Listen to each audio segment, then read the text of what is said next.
Good morning, good afternoon, good evening, buddy. Hello, hello, hello.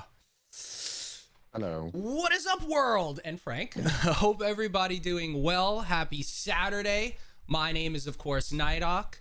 This beautiful, handsome gentleman next to me is Frank, aka Technique, and welcome to the Commix. As always, we got a jam-packed show here for you today. We got What If, of course, which recently just came out this Wednesday, which was, in my opinion, another fantastic episode. For all of you DC fans, happy Batman Day. Apparently today's Batman because every day on the internet is a new day. That it is a day of days. We got comic books to talk about. We got a little bit of a schedule for you over the next couple of weeks of what's going to be happening here on the show. Some exciting things are going to be happening here as always. We got some homework for you before we get into it. What's up, Frank? Happy Saturday, man. Happy Saturday. Yeah, it's been a busy week. Not a whole lot going on in the comic book world. Yeah. I mean, we can't have it every week, but yeah, we got some things to talk about today. And then there's future prep. Yep. Secretly got my hands on Guardians of the Galaxy. Can't talk about it, but yeah, that was awesome. But Damn. Okay. Yeah, other than that, very excited about the future of comics as a whole, especially Yes. indie comics, and how indie comics are being adapted, whether it's live action, anime, or even video games. I would not be surprised if we start seeing some webtoons hit the video game market, which I think is a very Ooh. untapped source that needs to be like the big five. It would be nice to see something hit the video game market, even if it's an RPG or fighting game. Most of these anime games go fighting games, which are just kind of weird to me. Yeah. You would think, but yeah, it's pretty cool, man. I mean, like I said, it's not. Sometimes it's good to have a calming time on the timeline of comics And I instead of having mean, something that's just like, oh my god, all the time. compared to last week where we were, what is it, 48 hours deep into what seemed like news after news after news. We even had breaking news last week too on the channel. Like it was Yeah, it was a wild, it was a fantastic show, just like every show. But yeah, it was a little bit more calm this week, definitely. Obviously, like I said, we have Batman Day today. There was a couple of things, specifically comic wise, both Marvel and DC, funny enough, that kind of hit that we'll talk about in regards to Webtoons Batman specifically, and Sabretooth. I mean, for me specifically, not comic book related, but I know you as well, man. I am having a blast with Deathloop. That game, I was excited for it, and usually, most recently, for some reason, when I've gotten, as I wear my PlayStation shirt, when I've gotten excited for games, they've kind of let me down most recently, this year at least. But I am just having a blast, and so is it's just something about that game. I forget that I'm streaming sometimes. I forget to talk because I'm so focused on Yeah. completing loop. I'm having a blast. How about you? I know you've been playing it. Yeah, I played it. It's good. It has a lot of great dialogue. The banter is really good. The characters are amazing. Very attractive game overall, both from the character view and the overall setting, colors, and Yeah. great. Just even the background chatter is really well written, and has life to it. There's a distinct variety and diversity even amongst the voices. It's not just Oh yeah. people trying to act like something. I mean, these conversations are something that you probably hear in that type of world. So it's really nice seeing that Arcane Games still knows how to really make a video game unique, even though it's pretty much Dishonored. Dishonored But and Prey, right? That Dishonored definitely was has the feel. hard to watch and hard to stream. uh Dishonored isn't hard to play. I just Hmm. think that it misses the mark somewhere, to where it doesn't really hit like Deathloop hits, because yeah, it's a 15-hour experience, but it has lots of replayability. It has Yes. lots of collectibles and findables. It has a lot of variety in how you do things. So Yep. you may go through one mission one way, but you can like turn it around and do it a whole different way. And you have two different opposing sides that you can play. You can either be a PvPer or you can be a PvEer if you really wanted to. So it kind of gives you that Dark Souls like vibe, and look how much Dark Souls is like. What, like, I mean, 15 hours, 20 hours for somebody that's like not that great at it, or 100 for not or 100 for people that go back and do everything well, that too, in different ways, right? So it was just weird seeing that it's gotten 10s and 9s across the board. Yeah, it's 10s, 9s, and 5s. I should say 5 out of 5. The Metacritic score is out of off the charts for it. I mean, they're doing incredible with it. But there's people out there complaining about the game, which welcome to the industry. Yeah, stated. No one's ever happy with everything. It's incredible, but and I mean, we talked about it last week too. It's not. I mean, kind of comic book. I mean, for us streamers, for gamers, for you fans watching at home, there is starting next week with, I completely forgot, Kenya is coming out next week. There's New World, there's Kenya, Guardians of the Galaxy, as you just talked about, Far Cry. I know I'm actually happy that Battlefield got pushed because October was just insane at that point. Metroid Dread, like we're at that phase now where we had a lull since May, and now it's like essentially every week to 10 days, video game.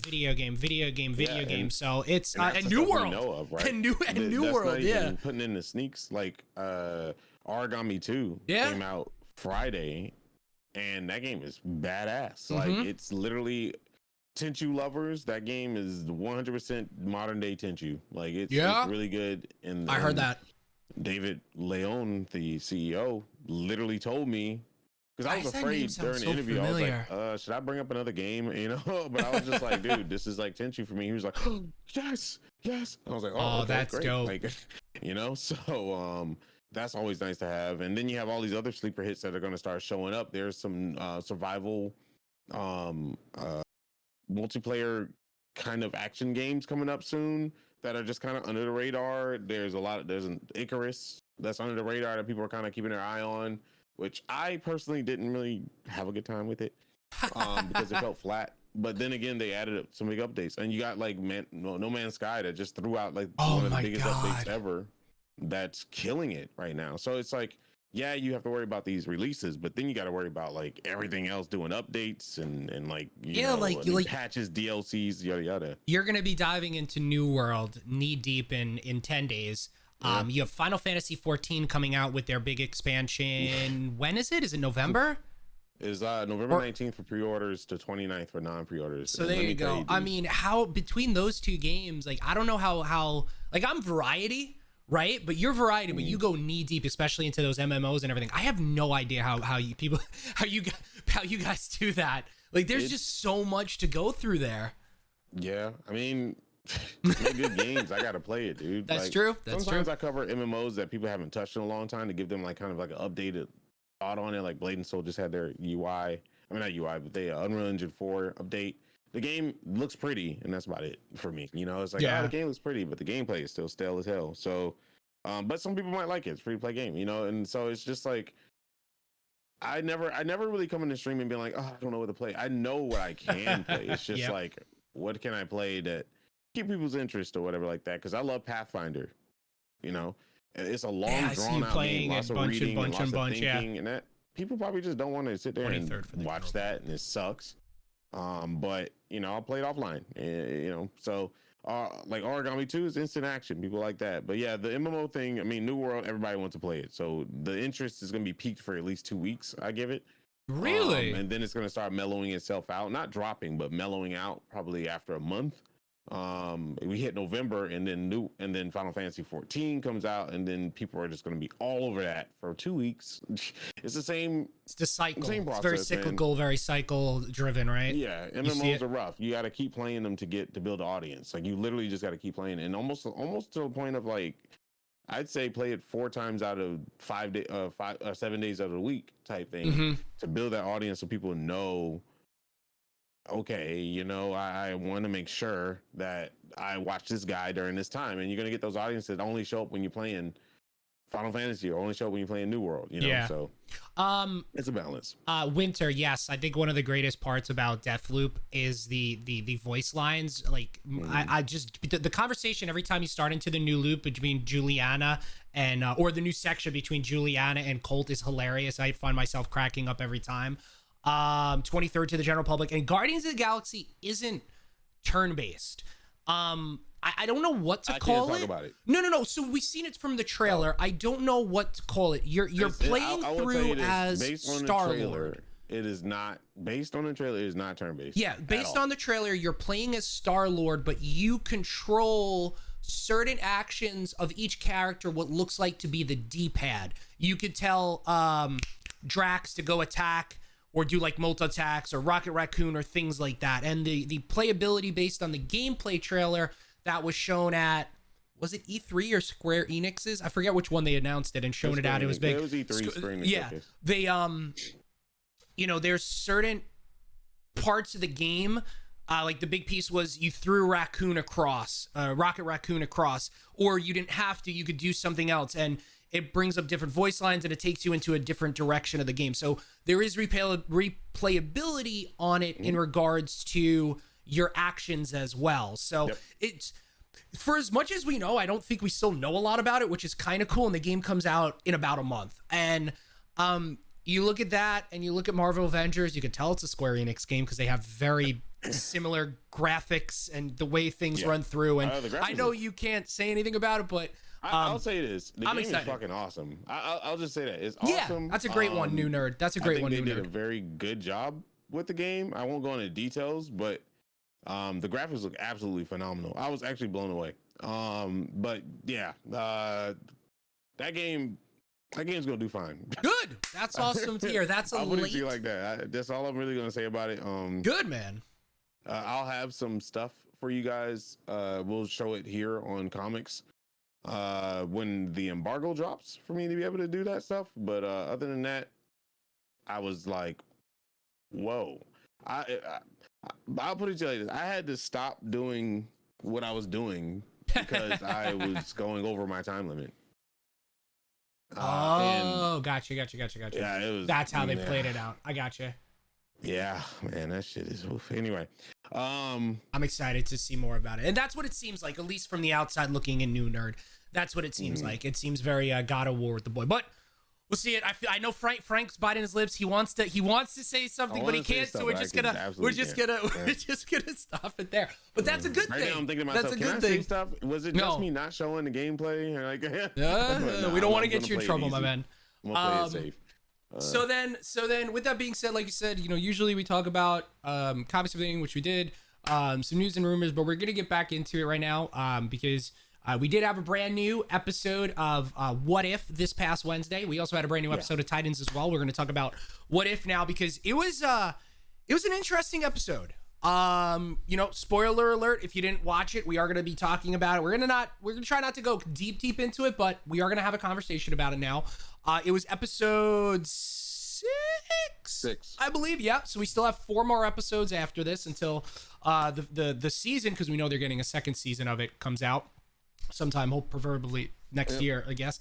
But yeah, this was the Killmonger Tony Stark episode. What happens essentially if Tony Stark, while in, where was he? Middle East, I guess. I forget where they say. He's in the Middle East. Yeah. It was essentially was delivering. It was the whole beginning of Iron Man, right? Right. It was Iron Man 1. Pretty much to the T. Yeah. He finds out that the weapons of mass destruction over there are Stark Industry weapons. The bomb or the missile lands right beside him, and then Killmonger just shows up and yeets that shit across the world. Which he yeeted across the world. My wife brought up a really interesting question. She's like, "Is he a super soldier? Because like, how the hell does he yeet a bomb? Like, yeah, I don't know how to answer that. I'm thinking probably because depending on where he was training, he could have gotten a secret soldier serum. It seems like it only explains it. This dude was punching robots and throwing bombs. So, and he doesn't have any of that at that point. Just like the origin story in the movie, he didn't have any of the Black Panther. Like he's just a normal human. But in this, I'm sure they probably could have, brought more out of it, but it seems like he had a little bit of a relationship with Lane. Some nefarious things going on in the past, so he could have been souped up on something, perhaps. I don't know, or maybe he just can eat. I don't know. It's the only explainable thing is that he had, but then there's so many like whys, you know, like even if he was souped on that serum. But yeah, it was an interesting episode. Robert Downey Jr. did not do the voice of Tony Stark, but the guy that did it was so good. It's as close as you can get it. I mean, honestly. Some lines I was like doubting myself. I was like, "Whoa, he sounded just like Robert Downey Jr. right there." But then I was like, "Oh, I can still hear the adolescence in the voice, like the little, you know." Yeah, like I've been trying to go through. Like at the beginning, I skip the intro and everything now because I want to see if I recognize if the voices are there. Like Happy Hogan was Jon Favreau again. Killmonger was Michael B. Jordan. I had so like I was Pepper Potts was definitely not Pepper Potts. No, it wasn't Gwyneth Paltrow. Yeah, Pepper Potts wasn't Pepper Potts. Yeah, that wasn't Gwyneth Paltrow. Excuse me. But yeah, I was having some like there was a lot of times I was like, this really does sound like Don Robert, Cheadle but it also doesn't. Yeah, Don Cheadle was there. Was that Shuri? Was that the actress that actually plays Shuri?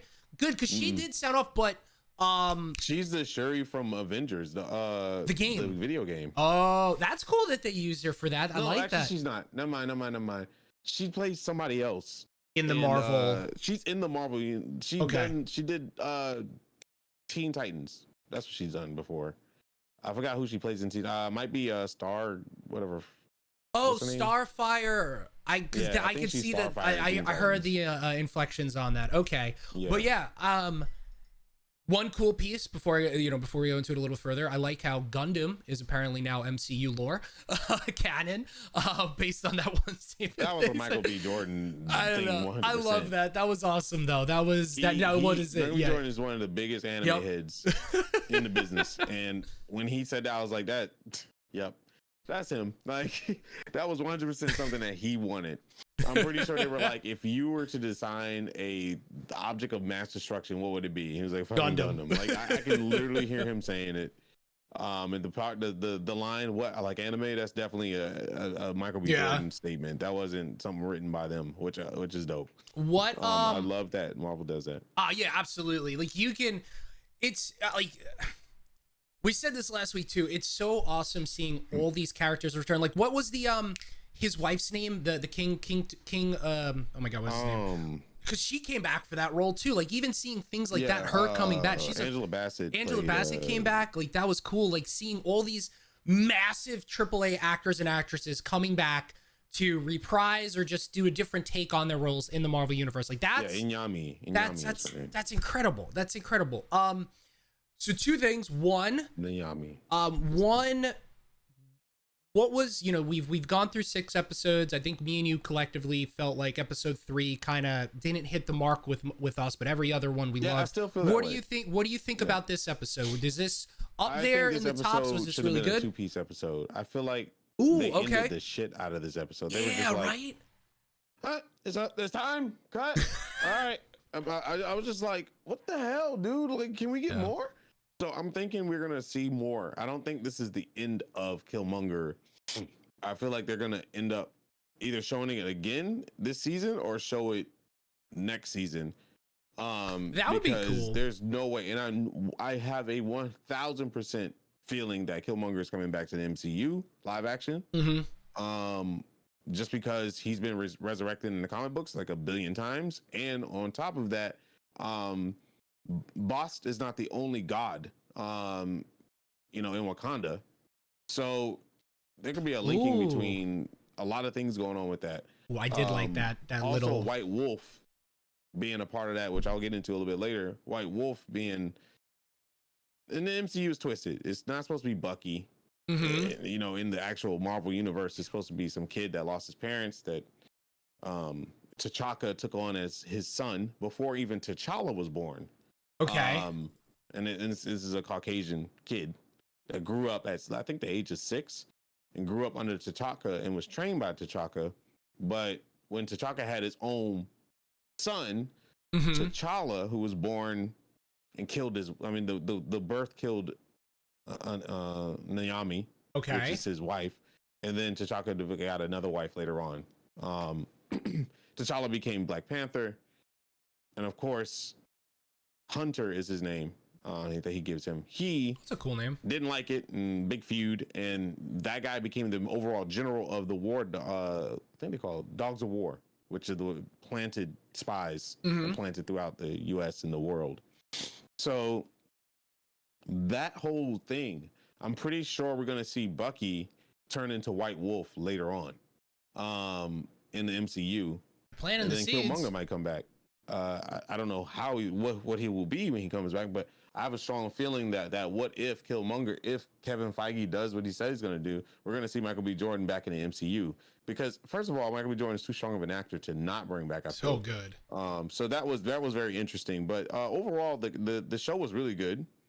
I just felt like it just ended, and I was like upset about it, and I was just like, you have something really good building here, because the show wasn't really hitting it for me 100%. I liked it, definitely better than 3, but it was like, okay, this is great climax, and then they just cut it off, and I was like, because now you want to see him, what he's doing now in Wakanda, what Shuri and Pepper are gonna do. Like it's like they got to a certain point, like you said, and it's like, okay, we got to end this, and it's like, okay, let's try to wrap this up, and let's try to wrap this up with T'Challa in the spiritual realm, with Shuri and Pepper, and then him obviously in Wakanda. It's one of the things we wanted to talk about was in pretty much each episode, some are more prevalent than others, but it's definitely like you said, all right, wrap it, production time, budget, whatever. I am happy for season 2, since we know there is a season 2 of this. I hope that a lot of these episodes will be continued and maybe brought to an end in a season 2. I think maybe we'll see that's end. But you brought up a good point, and we've been talking about this for quite a while with Michael B. Jordan coming back.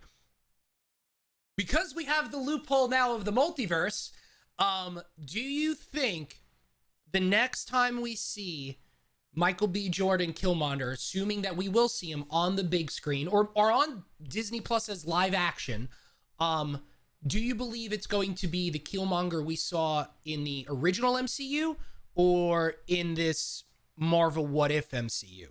You know what's funny? Like, both of those Killmongers are the same. That was the real interesting thing to me, was like, oh God, they are.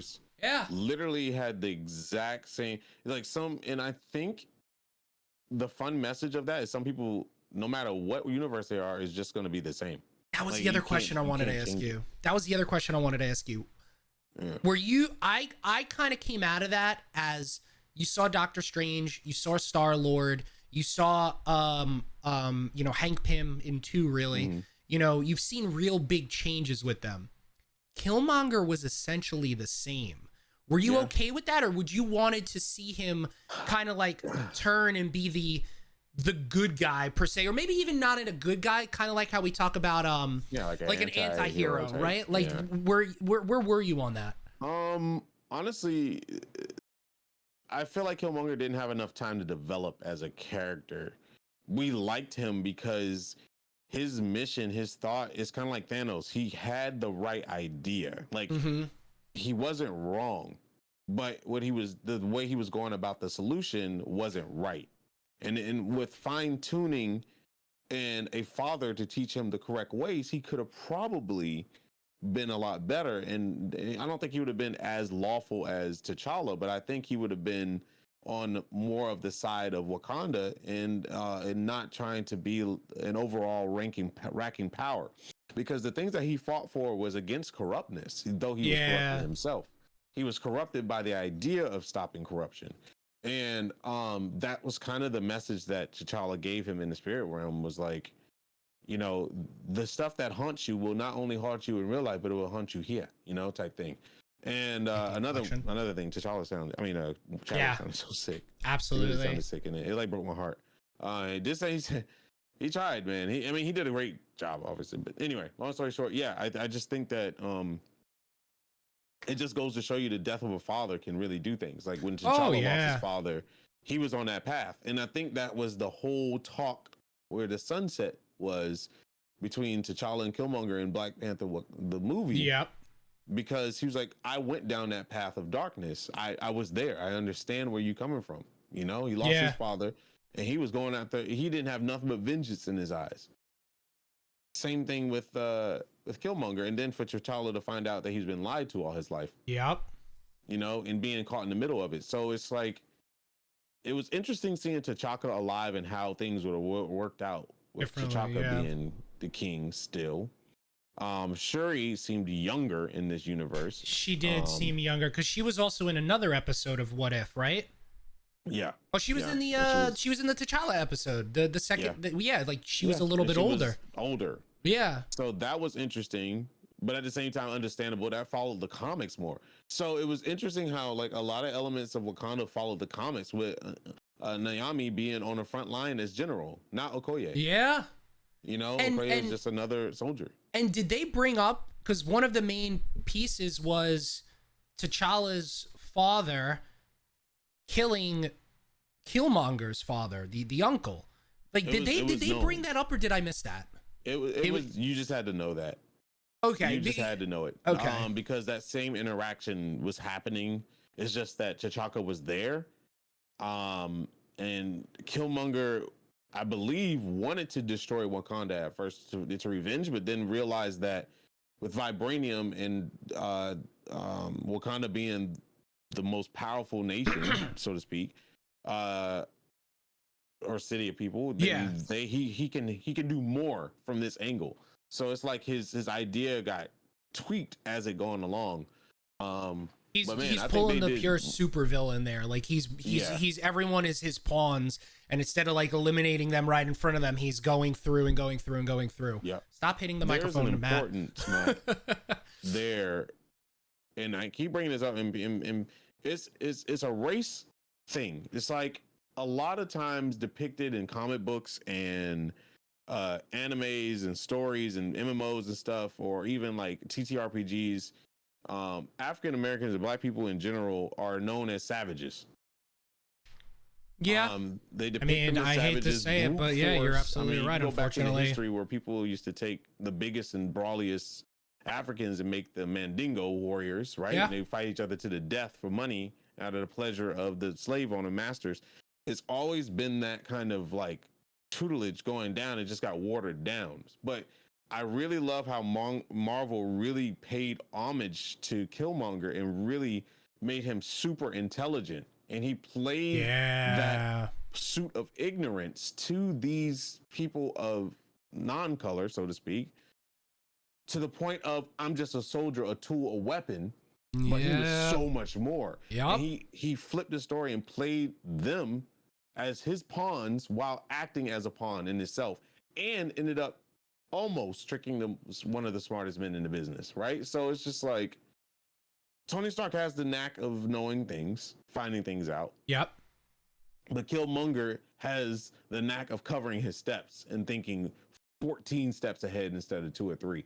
And I think that I fell in love with the idea of Killmonger even more. Yep. Because damn, they did a really good justice to showing that Wakanda's not, I mean, you know, the outside looking in is like, oh yeah, Wakanda is it's a great, powerful, technologically advanced nation, and you know, it's in Africa, and everybody doubts that because it's in Africa, you know, and it's like third world country shit. People running around chasing, you know, animals with spears and shit. That's what they think. Yeah. And that's the overall like, oh, okay, yeah, that's cool. But the real underlying cool small thread that pulls together with being pulled by the needle is the fact that Killmonger has been planning since he was a kid and was flawlessly executing stuff, you know, and it's just so nice. And you did not get that same feeling. You did a little bit, but it didn't hit like it hit this time in What If that it hit in Wakanda, because we didn't have enough time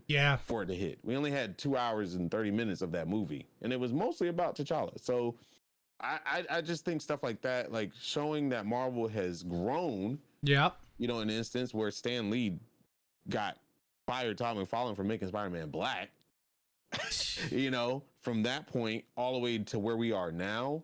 And before, and every, I believe people can change, you know, some people can't, but Stan Lee's overall thoughts on the matter. He was a man of the 60s and 50s. I mean, that time was really weird. A lot of people. And being where he is now, where he's like, everyone can wear the mask, it's kind of that same feel with comes to Black Panther. Like, anybody can be the Black Panther if chosen by a boss.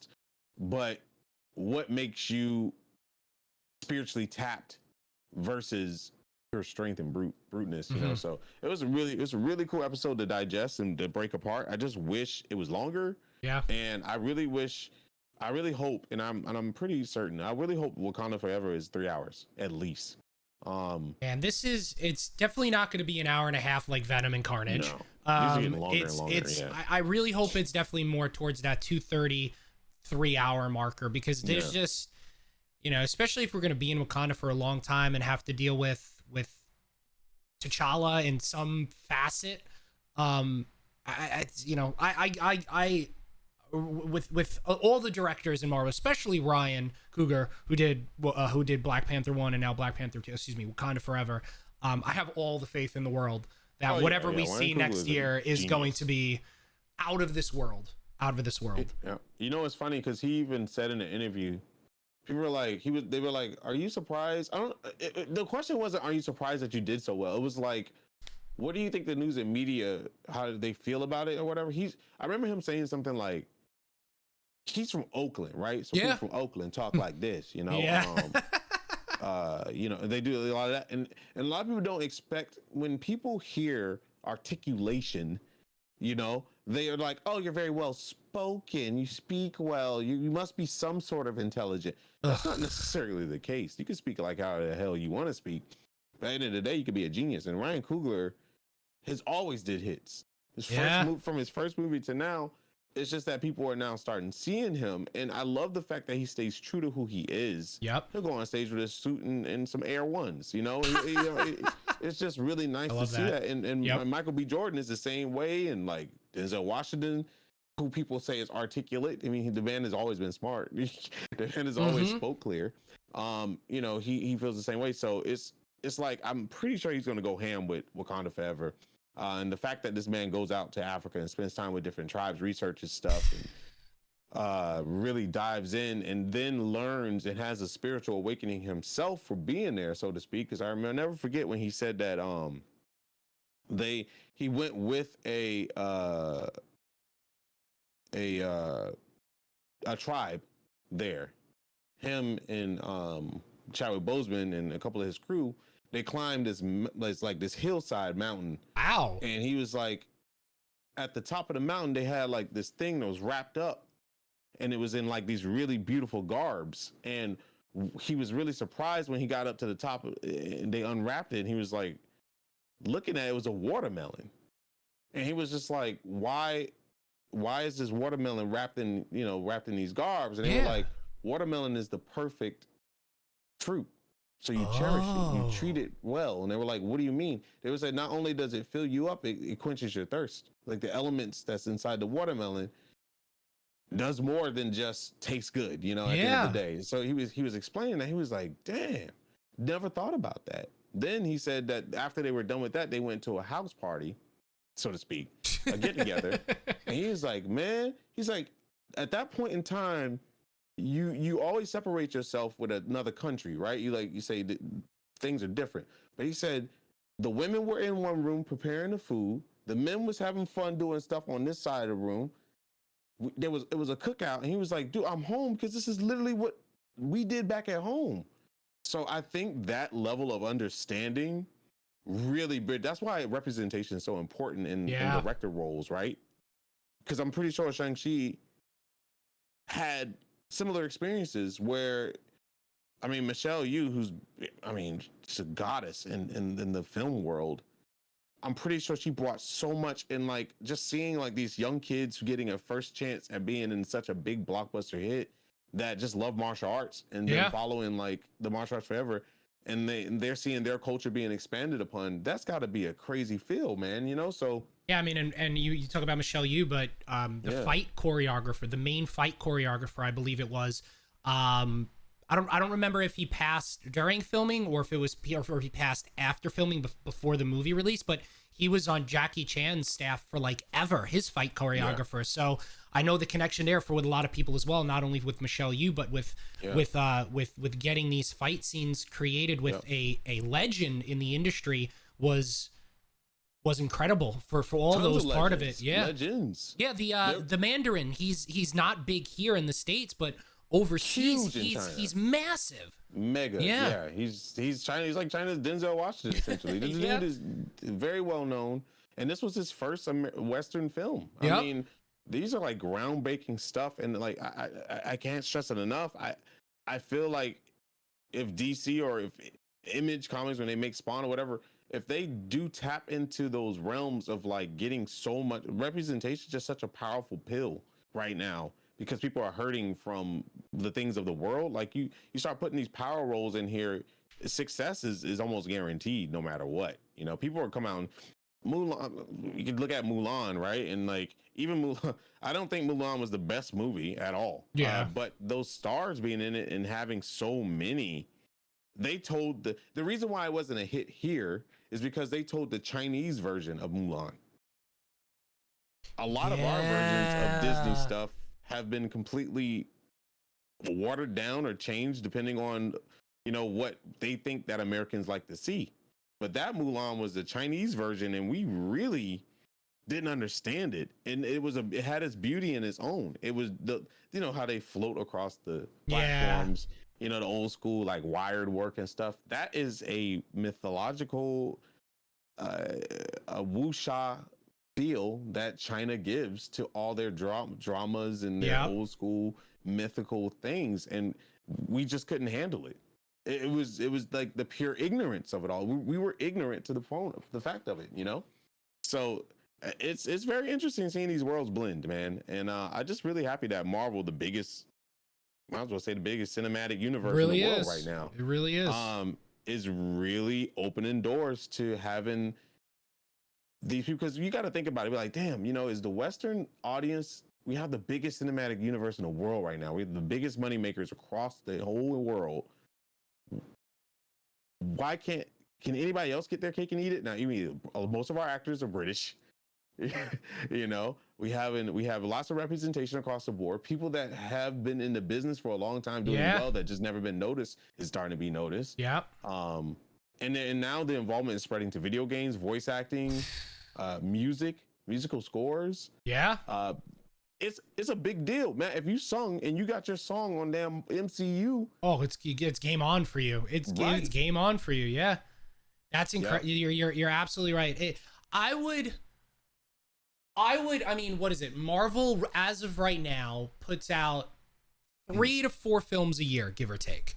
I'm even throwing Spider-Man in there, 3 to 4 films, because I know that's still Sony or whatever. I would bet something that those 4 films that come out each year, Marvel itself, not Disney, not the mouse, not anything else, Marvel itself makes more than Warner Brothers, makes more than any of these other companies that put out 20, 30, 40 films a year. Now, I know these past 2 years specifically have been different. So if you take next year or the future year into it, I mean, Marvel is literally on another level. And if you can get on board on it as something as, you know, your music, now obviously going into video games, getting your voice in there, hell, even as an NPC, right? Like you're setting yourself up, or you're making it like that. It's IMDb. If you're in the credits for just coughing in the background, like that's an IMDb credit. Like it's literally down to a point now where Marvel this is the next step. Disney and Marvel builds theaters across the nation that are Marvel centric, that you go inside and you can purchase Marvel stuff. You can have their signings. They do premieres at these theaters. You pay extra to go in there. I think we kind of hit on this the other day about the museum stylized cinematic thing. There's so much money to be had that they could do if pandemic wasn't around. But yeah, I just think it's to a point now where only the movies you want to watch are Marvel Cinematic. I mean, movies Dune and TV. Movies and TV. Soon. Yeah, Dune is coming out there soon. But the hype is I mean, I've seen more about Zendaya in Spider-Man than I ever seen about Dune. Yeah. She's in it. She's a main character. Like, I don't know. Actually, wasn't what I that's expected, but it wasn't bad for me. Yeah, Mulan was dope. It was just weird for us. You know, Marvel definitely a career maker. Yep. Now, one of the good Marvel role, song, and you are pretty much made. Yep, that's it. Agreed. Plan. You just need that credit, man. That's it. It's just the word Marvel just stirs people up. Yeah, and it's going to be interesting with the next couple of years look like with it, because they're expanding their universe, they're expanding their touch with their actors, they're grabbing people now that are part of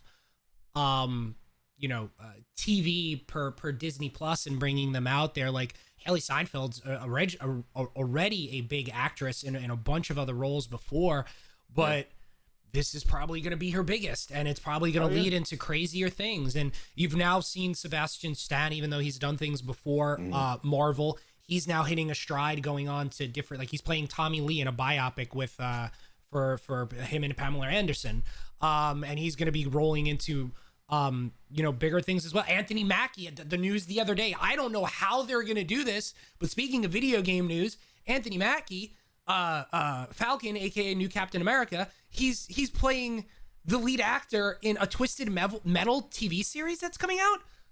Yeah. A, how the hell are you doing that? And B, that's interesting. Like, he was already a pretty big actor, but now you're just gonna see his name like start popping up everywhere. That's what I say. Right time, right moment, right time. I'm pretty sure people noticed Anthony Mackie during the movies of Marvel. Yeah, like Marvel Cinematic Movies as Falcon, but it was when he got his own, when he's lead role, people are like, okay, so Anthony Mackie can play a lead role. Yeah, he can do it. He doesn't need Chris Evans, there to boost him along. He can actually do this by himself. Yeah, and people watching that, they just eat it alive, and directors are just writing down names left and right, throwing it to their casting agencies and saying, yo, we need to cast this man, give him whatever he wants. Situations, and that's when you're on board, because I don't see Anthony Mackie saying Twisted Metal. I'm pretty sure that check was like, he was like, that contract looking nice. Can we add another zero to that? Sure, Anthony. Because they know damn good and well people are gonna watch it. So it's just like, it's the smartest thing. And I don't know, man. It gives me a little bit of hope about video game adaptations into movies. And I hope they continue to go that route. I really want to see live action anime movies as well. I think, I don't understand how those don't do well. I don't understand how The Last Airbender wasn't with Shang-Chi. It was wrong. Airbender not going to be, I mean, they're coming out with TV series. Live action TV series, yeah. But look at the difference. Look at the difference. It was M. Night Shyamalan. Right. This was what? 10 years ago, 7 years ago. Well, I'm talking about this one coming up. Like, this one should, in my opinion. Hopefully it does justice, but then again, they can say it doesn't have Marvel directors behind it and like Marvel animators and shit like that. So maybe that's the case. But I'm just like, with all the CG that we can do, like, man, I'll never forget Falcon and Winter Soldier. Wow, boy. Yeah. Like, the CG and the green screening behind that was flawless. Like, goddamn. Yeah, I mean, that last episode when he falls into or gets knocked, I forget which one it was, into the water with the lights, and then he jets back out. I mean, it's Marvel just does an incredible job, and we already know what a slate looks like for Disney Plus and movie-wise, at least Disney Plus-wise, for the next 5 months, give or take. We don't really know anything after that. We do know that there's a couple of 2 seasons coming out there. Movie-wise, we know essentially what the next 3 years are. We technically know what the next 4 years are, though at a certain point, we don't know what movies. They do have things slated. As per last week, they already slated another 4 movies for 2024, I believe it was. So it's... Keep an eye in November for Disney Plus. Next month we have the DC fandom, which we're going to hear more video game, more TV, and more movie information about what's going on for DC, the Batman, Gotham Knights, Rock Cities, Suicide Squad, Kill the Justice League, so much more. Even Harry Potter, I'm kind of excited for. I think that may be a part of it. I don't know. But the 1 year anniversary for Disney Plus comes in November. So Star Wars has been really quiet. I think we're going to be hit with a lot of Star Wars stuff, information for Disney Plus, but I think we're going to really, now that where Shang-Chi's doing really well, both critically and in the box office, Eternals is starting to hit, the reviews of the one screening of Carnage and Venom, people are really enjoying it for the most part. Venom Let There Be Carnage, excuse me. I think we're going to hear, actually, as much as a lot of Star Wars news I think we're going to hear a lot of, not a lot, but I think we're going to get at least 2 to 3 big hitters for Disney Plus in November, because outside of Hawkeye, we know that there's a bunch of other things, but I'm thinking there's going to be trailers. I think there's going to be even more shows announced after Secret Wars and Armor Wars and all these other things. What do you think? Yeah, funny thing you brought up, I'm gonna go back with it. I honestly think Marvel's gonna start dipping into Star Wars. I think Disney Marvel is going to start pulling a lot of resources to add to Star Wars, because High Republic is a Marvel comic. Okay. What if the Russo brothers did a goddamn Star Wars movie? Oh, hells yeah. You know, give it to me now. That's what I'm looking forward to. That shit would have so much action in it. It's to me, it's the fresh take on. I know Lucasfilms is back and all that. Lucas Games is back. I mean, they can still be a part of it, but man, you get the Russo brothers on some High Republic. You pull some Marvel resources for the animation teams and stuff, and you bring some really amazing talent in. Half the people from Shang-Chi, especially because there's a lot of Asian descent in Star Wars. Like, oh tons. Yeah. You bring that into play, and just like even Samuel Jackson, bring his ass back. Like, and I don't know, you can't have him. This is High Republic is different, but still, you bring some killer talent in there. I mean, shit, even like Wesley Snipes or anybody like that. Bring in some old heads, man. You got a whole universe that you could play with, and then Marvel's, aka Disney, Lucasfilms, or whatever, they all get together and they just make a whole new universe from scratch. With the high-end action that you get from Marvel, they'll take over the world, man. Like Star Wars, that IP deserves. Oh yeah. People like Russo brothers, in my opinion. They deserve that type of level of direction. I mean, it shows with the Mandalorian. I mean, even though the Mandalorian was still in the Skywalker era and obviously dealt with a lot of, as you know, Skywalker stuff, the need and the feel and the hype and the bigness of Star Wars, even after episode 9, excuse me, math, even after debacle with 8 and 9, even though I enjoyed the movies, say what it is, I get it, right? There is still that want and that need, and that seeing Ahsoka and them talking about the canon that people want from Clone Wars and everything. Even the Bad Batch people loved, and it was great. I believe that they all talk, obviously. You know, Kevin Feige and was it Kathleen or it's Kathleen Kennedy, right? You know, they're at the head. George Lucas, for as much as everyone wants to say, like, he's out. You know, they're talking, and Kathleen has to have seen what was going right with Marvel in the movies. Is like, and I pray, picking Kevin's brain, and Kevin was also picking the brain of Kathleen with The Mandalorian season 1, and that's why we are where we are with the Marvel MCU and Disney Plus.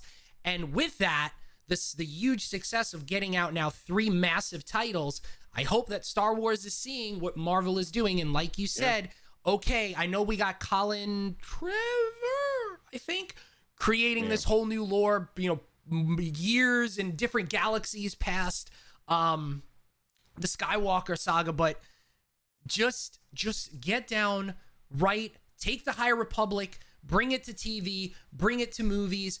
You know, it's Star Wars it's there. You could literally do whatever you want with Star Wars. Yeah, it's a name. Like, just get Russo brothers, get writers together, get the Shang-Chi writers together, whoever it is, sit down and just say, okay, you have carte blanche, create your Star Wars story, which we're kind of seeing with Visions in what, 4 days or the 22nd, whatever it was. And Visions apparently is godlike. I want to see that. If you do that, you have to. And maybe they're just working their way up to it, right? Like we're getting the Acolytes, which is something very, very different than Star Wars. Like we're starting to see those different things. We're getting what is that other show, Star Wars, coming out? The guy from Rogue One, Andor. We're getting Andor. So like they're a little bit slower, even though they started it. They're a little bit slower than Marvel to kind of ramp up and get there. But I think we're on a precipice of something. It's really exciting. You know, it's almost people complain about the movies so much, but they still that was the only thing. It. Because that was the only thing. Made a ton of money in the box office, right? Up to really Mandalorian. Because you could, I mean, Clone Wars is great. Like you only had that for Star Wars. For Marvel, they started something different. Even you could even say the X-Men movies and the Spider-Man movies. It's Marvel characters, right? For Star Wars, you literally only had those movies, and that was it. And there was such massive gaps between 4, 5, 6, 1, 2, and 3, and then 7, 8, and 9. No, they didn't. They included the old ones is a part of it. So it's like, given the technology where it is today, and given how many people are invested in Star Wars now, it's almost a go. It's a button push at the end of the day. I mean, you can just say Star Wars and people ooze like, love for it. And especially me, because I believe the Old Republic did not get its justice. Like, this modern day crap where you're in between like Jedi's being there and not being there, and the Sith being there and not being there, that's boring, bro. Like nobody wants to sit there and learn about politics for the past 2 or 3 hours and see people have issues fighting the dark side and light side mentally. Like we want to see all out war. Dude, I would kill for a scene of seeing a bunch of Jedis running towards a bunch of Sith, and they both just they going ham like that. Right? That's the type of stuff. We the get attack that on Republic City by General not Corgus, not Bane. I forgot his name. But anyway, Old Republic, where they attacked the temple, and the Sith won. Like that, I want to see that in the movie so bad. The Old Republic video game has the cutscenes for it and everything. And right. Like I was just about to say that. Like you get that with the cinematics from what BioWare did with the Old Republic, right? Like you got those things that you've wanted to see in movies, but it was a cutscene. It wasn't drawn out. Like you want to see those things, man. Those whoever is animating those cutscenes. For Old Republic, you guys are good. Like you make me return every time I look at a cutscene. God dang! But like it's just so much there. Like let me tell you right now, if they announced a Origin of Bane movie, it'd be game over. That movie would sell just from the title before the movie even came out. Like people would just be like, "Yep, on it. Do it justice." Oh yeah. It'll have a lot to live up to.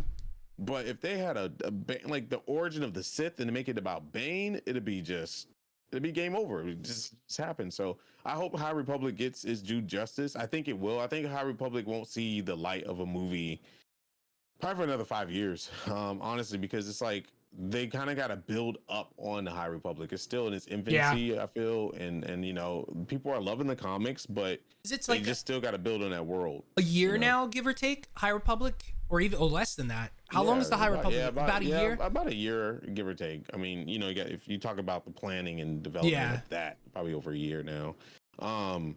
But yeah, it's there. But anyway, I don't know. We can only hope. I just think that Marvel has a really good, fantastic, whoever's doing casting, casting direction and overall directors, and how well they come together and they can fish out ideas, and how Kevin Feige, the biggest word, trust his crew of directors and people. He just gives projects to them and let them fly with it. That, to me, that's just probably you're at the peak of your design at that point, and now it's just the sky's the limit. So, and I feel DC is gonna get there with Gunn, with James Gunn there. Yep. He may not want to do movies, but that's not saying that he won't do movies. I just feel that giving people, trusting your directors and letting them have, their own creative juices flow is literally the key right now. I mean, we haven't seen it yet, but now essentially the two latest DC movies that are going to that have come out and will be coming out next with James Gunn and the Suicide Squad and Matt Reeves's the Batman. They're both directors are taking their vision on the big screen, and now they're taking aspects of it, specifically John Cena's Peace. Yeah. Is it Peacemaker or Peacekeeper? Yeah. I keep on messing it up. Peacekeeper. I think Peacekeeper. Peacekeeper. No, Peacekeeper is Apex Legends, right? The shotgun. So it's Peacemaker. Peacemaker. Anyway, John Cena's character. No, I think it's Pete. Hey, Google. John Cena Peacemaker. Okay, Peacemaker. Okay, so they're taking that, they're giving him reins and going into TV, and Matt Reeves is doing the same thing with Batman. You're not getting, okay, we just want to do this, we just want to try to make money, we just want to do whatever. Hopefully, like you said, it's starting that, because now we're seeing it with a not so massive franchise, with a massive director, with James Gunn and the Suicide Squad, and now we're seeing it with Batman taking a visionary director, taking him from movies and trying to continue his story in TV. And I hope, like you said, they learn from it and just say, go with it.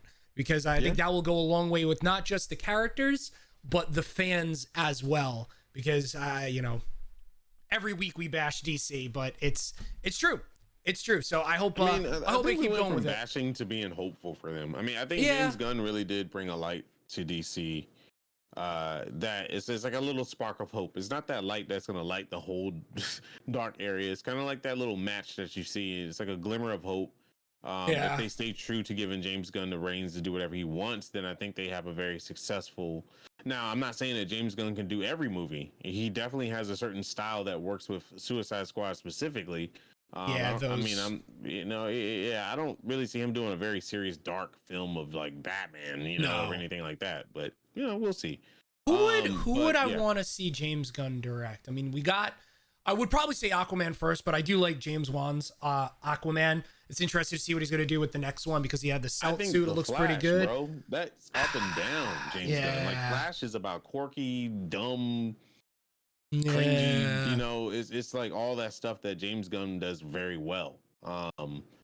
And I think, the Flash is not a PG-13 type thing that they just keep giving him. He's not a kid that just is in a candy shop because he got speed powers. I mean, so I think they can do something. His backstory is essentially just as dark as Batman's, right? Like it's wild. Seeing his mother killed in front of him, same thing as Batman. Murdered, his father falsely accused and having to deal with that, and seeing something that no one believed. Like, it's the Flash can get dark. I know Barry Allen is a little bit more, depending on which way you look at it, is a quirky character, right?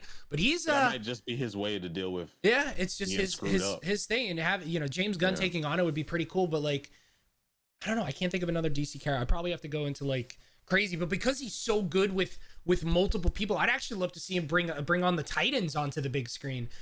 Because he's so good with that big casts and going back and forth, and that would actually be really interesting. I know they got the show Titans, which is a pretty good show, especially the last episode and this past season is pretty interesting. Gets dark and gritty like you kind of want to see in Gotham, but seeing it on a big screen with Gunn would actually be really really interesting. Yeah. Well, but Matrix, I mean, just to throw it in there, Matrix was announced. Keanu Reeves is coming back. I mean, Matrix is comic related. They have Matrix comics. Keanu Reeves is back, and he's not cutting his hair or shaving. So that was weird. Essentially, it just looks like what's his face? John Wick, which is comic related. Which is comic originated a comic, right? Yeah, it's comic first, I believe, and then they moved it into adaptations. But John Wick? Yeah. No. John Wick is loosely based on an actual individual. Like there are certain they dove into this underworld. Actually here in New York it's based on too.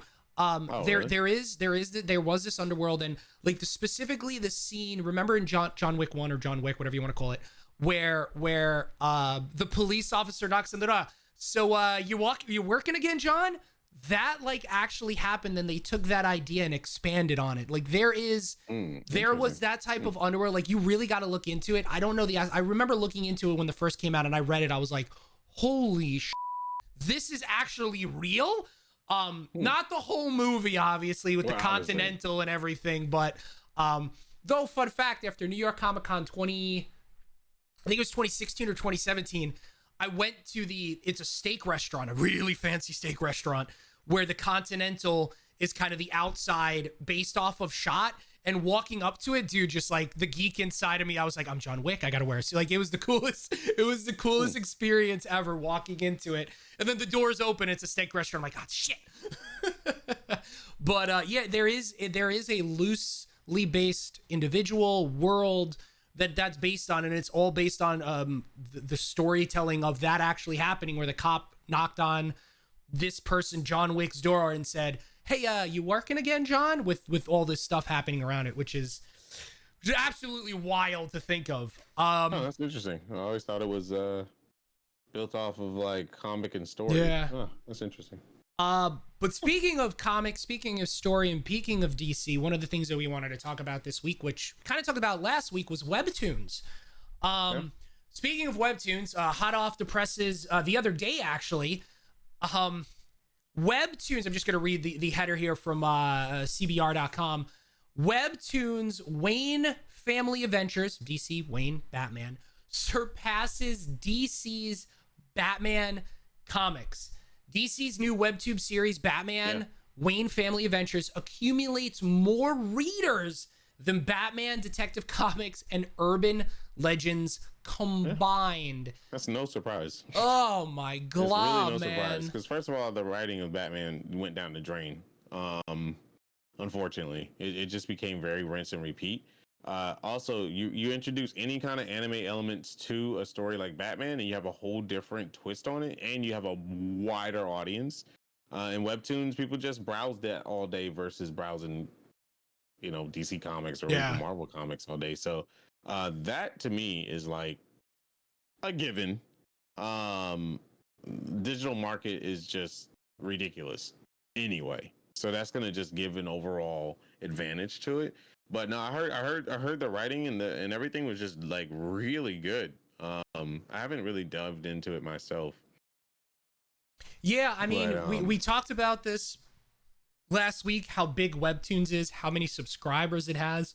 When is the first big crossover going to happen where they're going to be taking these writers from these webtoons and bringing out, because it's having more success than just about anything out of there. And this is, at least in my mind, the first instance where we may start seeing that coming through, because I mean, you're talking about almost 600,000 copies sold compared to like 50,000, 60,000, 70,000. I mean, it's like not even close how big this latest series and run on webtoons is compared to it. And I'm just trying to find the writers of it, which I can't find right now based on this article, but it's in a couple of other articles. But yeah, I mean go ahead. Just look at it, like 72 million active monthly users, right? I think it was like roughly around 72 million, something like that. It's there. You have the option of discoverability is huge. Then on top of that, it's not your average everyday I'm Batman type setting, right? It's looking in it like, I'll tell you like this. Funny enough, the reason why big stars get into Instagram and not Twitter is because Twitter is known for drama. It's like that place. Very true. But Instagram offers a different way of life. You get to see behind the scenes of these big actors, right? And that's stuff that we're very interested in, because it's not what we get to see every day. This book, apparently, the premise is you get to live in you get to see the lives of the everyday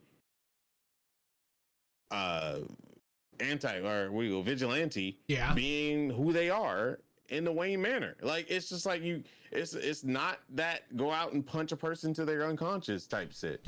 It's more of, how does it feel to be Robin, and how does it feel to have everyone else call Robin, and like living up to Batman name, or how does it feel to be the son of Batman? It's like these things that people get to hit on the emphasizing everyday lives of heroes at the end of the day, and it's something that you don't really get to see much. And it's just that same fantasy of seeing Robert Downey Jr. on a farm messing with God knows what he's doing out there in his large acres.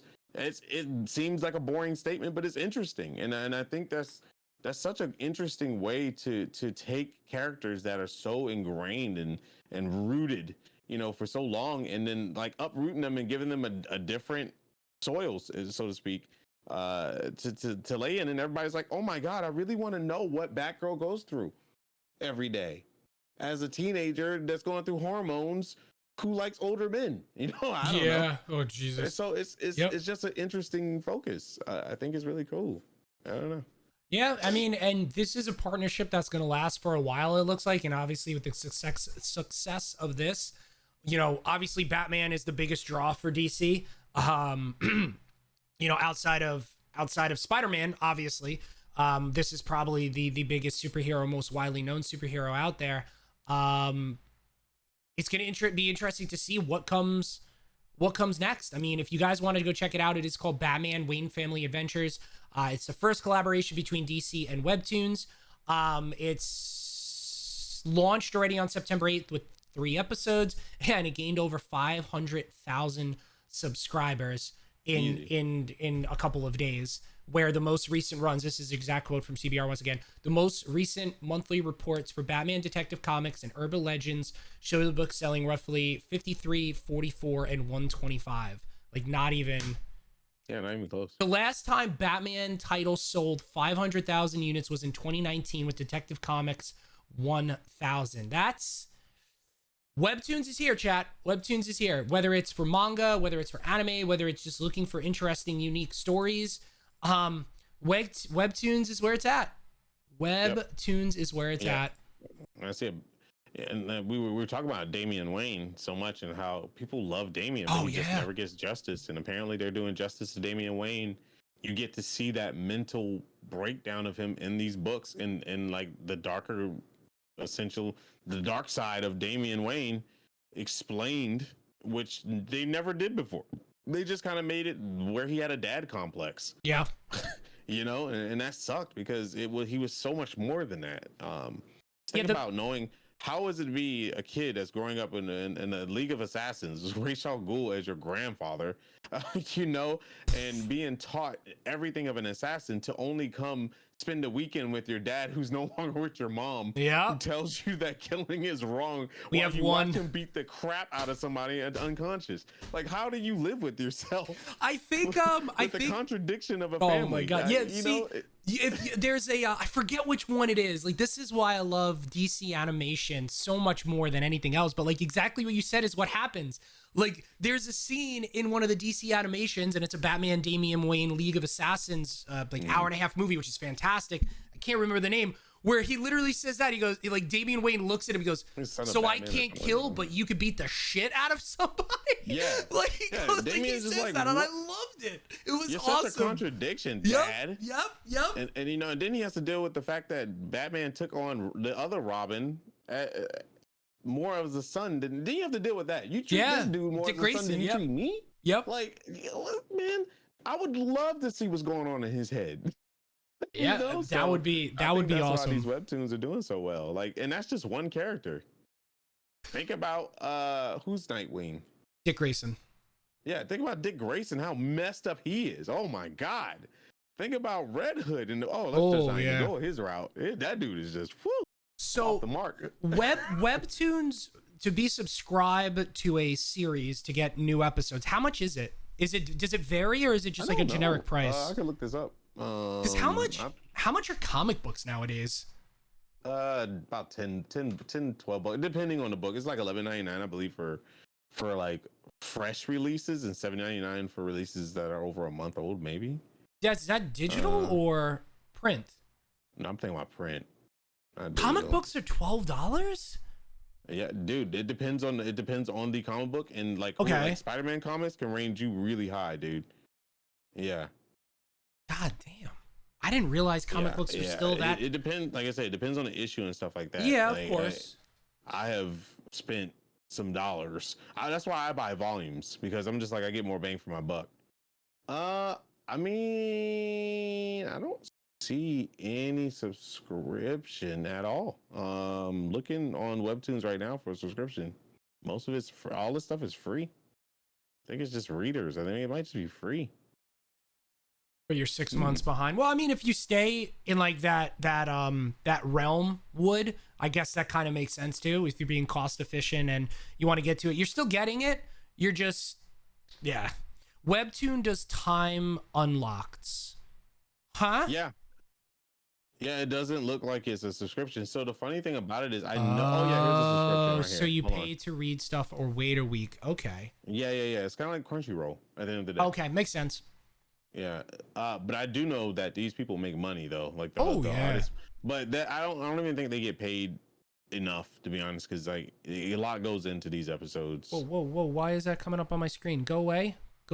What the heck is going on right now? That's the bottom, the taskbar.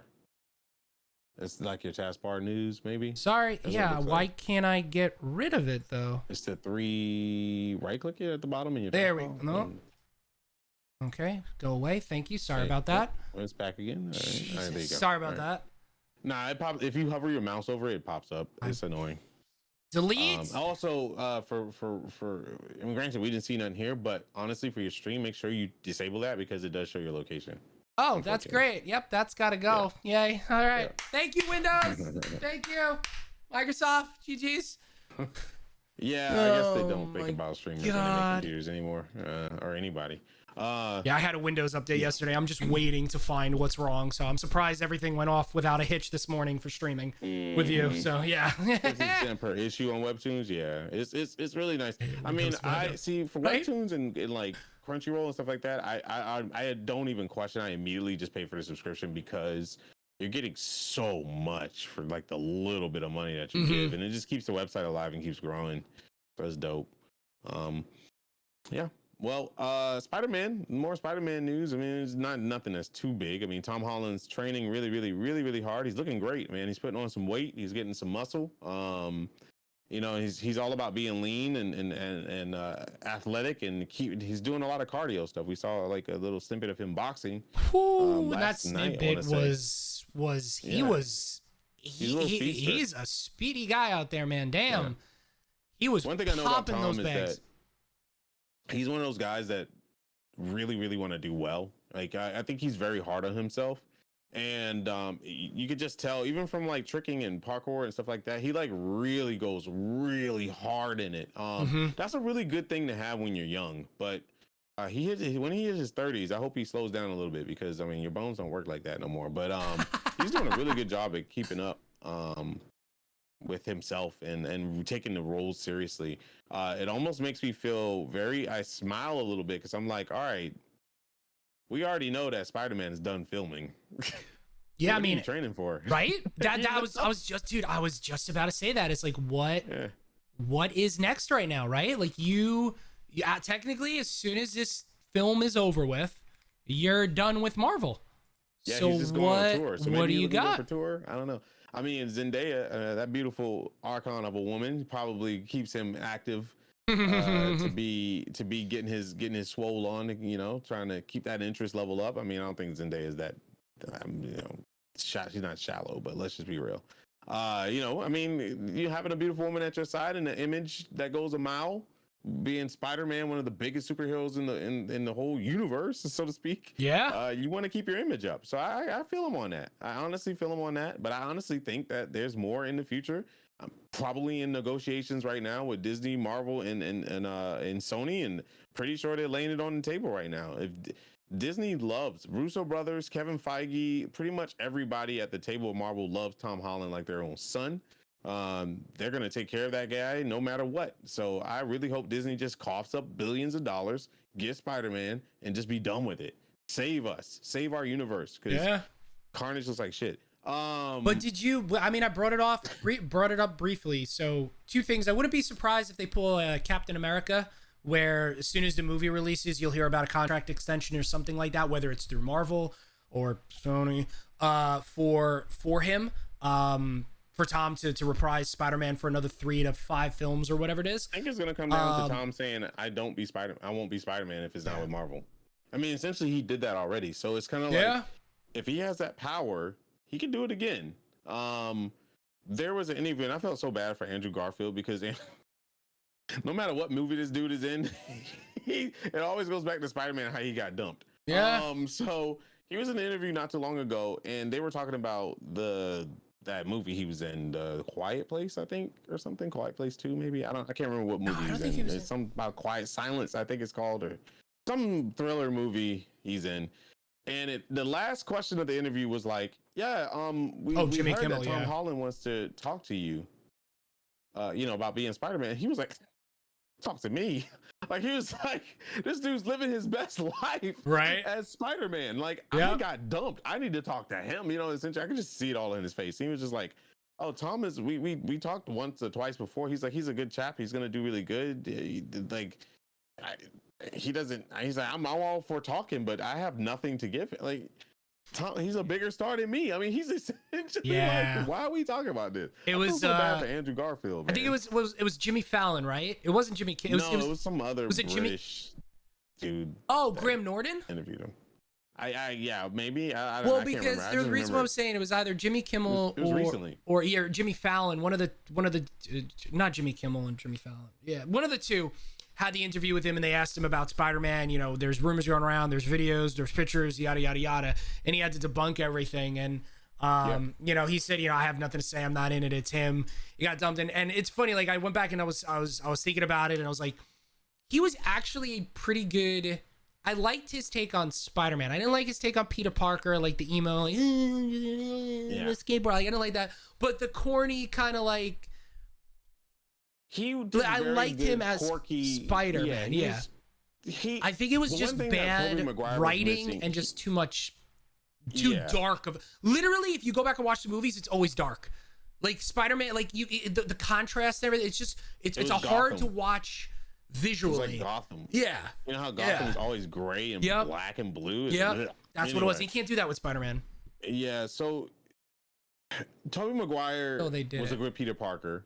Andrew Garfield was a decent Spider-Man. Tom Holland's the best of both worlds. Yes. That's how I look at it. So it's like Tobey Maguire was missing the Spider-Man part.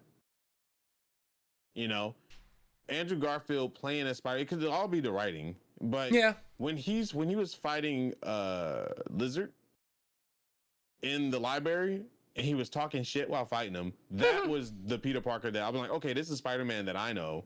Is that he's always talking. He even makes in the comic books, people can't stand him. They were like, one of his biggest weapons that he talks too much. Right? It's literally what villains say. And I was like, oh, that's great. But it was too much. It was like a little too much for me. But then Tom Holland does both. Yeah. And I'm like, oh, this is great. It's like he was taking notes, and like the directors were taking notes, and we're like, hey, we want you to find your Peter Parker. And he has that, type thing down, that Ultimate Spider-Man down. And they got the perfect directors too with it. Like they said, okay, we're gonna take Spider-Man, we're gonna take this high school, we're gonna turn it superhero. So let's take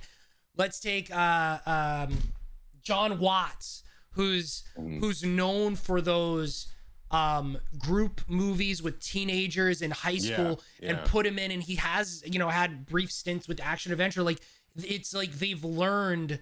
Marvel in collaboration with Sony, or Sony in collaboration with Marvel, have learned what to do with this character. And man, the world is gonna burn if in December there is no Tom's out. Tom Holland, like it's the world is gonna burn if. I'm gonna tell you right now. I almost want to say that Zendaya is a mastermind, and the reason why she's subconsciously, because I feel like she knows this, setting Tom Holland up for greatness. And the reason being is you can't let go of the sweethearts, right? Like they are a package deal right now, and they are hitting news and media.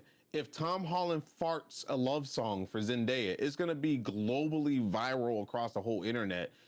My man took a selfie with her in the background. It was an old selfie, and it went viral, right? Oh my god! So I honestly feel like losing Tom Holland would be the biggest mistake, because damn good and well they're gonna lose Zendaya at that point. So it's just like, can we really Oh, America's sweethearts, essentially, like number one sweethearts right now. Can you yeah. essentially like risk this? Nah, let's throw this money on the table. Like, man, I'm just waiting to hear Disney bought Spider-Man back. I'm just waiting to hear it.